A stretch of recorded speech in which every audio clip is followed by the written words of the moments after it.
के रोहिणी में shelter home Asha Kiran फिर सुर्खियों में है। यहाँ पर 20 दिन के अंदर 13 लोगों की रहस्यमय तरीके से मौत हो गई।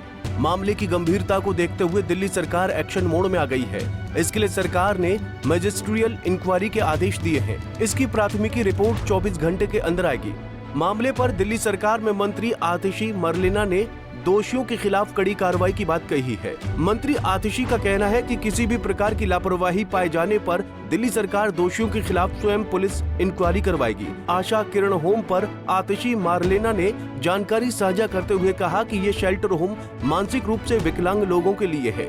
इसमें 980 मरीज रहते हैं। इनमें सीरियस और प्रोफाउंड कैटेगरी के मरीज अन्य बीमारियों से भी ग्रसित हैं।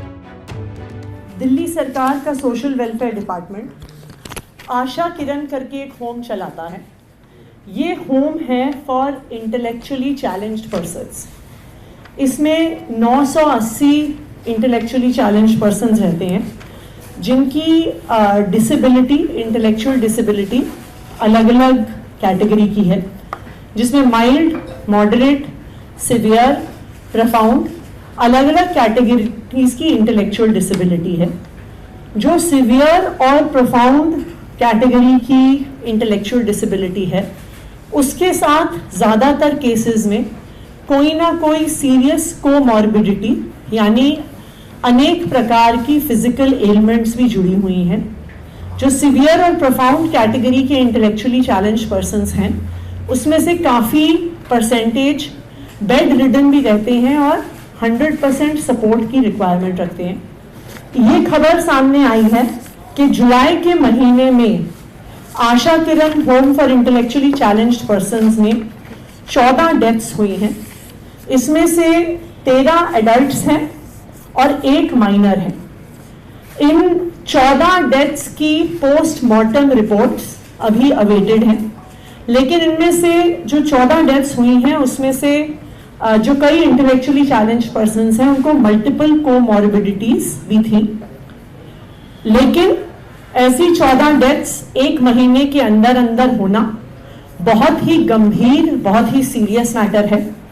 और इन डेथ्स में इंक्वायर करने के लिए जैसे ही ये खबर आई, तुरंत एक मैजिस्ट्रियल इंक्वायरी इंस्टीट्यूट कर दी गई है। 24 घंटे के अंदर अंदर प्रिलिमिनरी इंक्वायरी रिपोर्ट जो मैजिस्ट्रियल इंक्वायरी है उसकी डेडलाइन दी गई है। अगर इस मैजिस्ट्रियल इंक्वायरी में किसी भी अफसर की, चाहे वो सोशल वेलफेयर डिपार्टमेंट का हो, चाहे वो हेल्थ डिपार्टमेंट का हो, चाहे वो डॉक्टर हो, चाहे वो नर्स हो, चाहे वो केयर गिवर हो, चाहे वो एडमिनिस्ट्रेटर हो, अगर किसी भी अफसर की लापरवाही निकलती है तो उन पर सख्त से सख्त कार्रवाई करी जाएगी। वहीं इस मामले में राष्ट्रीय महिला आयोग की प्रमुख रेखा शर्मा ने शेल्टर होम का दौरा किया और कहा कि यहाँ कई मौत के मामले सामने आए हैं। इसकी प्रमुख वजहों में एक पानी दूषित होना है और फिल्टर सुविधा नहीं है। उनमें से ज्यादातर की मौत डायरिया के कारण हुई है। 8 केसेस है, उसमें से 14 महिलाएं हैं जो सिर्फ 1 महीने में एक महीने में डेथ हुई है।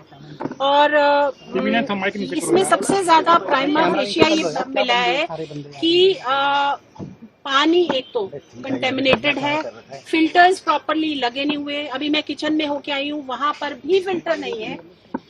पानी जो भी आ रहा है, जो भी बच्चों को पिला रहे हैं, और जितने लोगों की डायरिया से ज्यादातर अधिकतर डेथ हुई है, ये भी पाया गया है कि 4 घंटे के अंदर अंदर एक बच्चे की डेथ हुई है डायरिया होते ही। उसमें भी ओवर क्राउडिंग बहुत ज्यादा है। जहां पर सिर्फ 250 लोगों के रहने की जगह है महिलाओं की, वहां पर 495 लोग रह रहे हैं इस गर्मी में।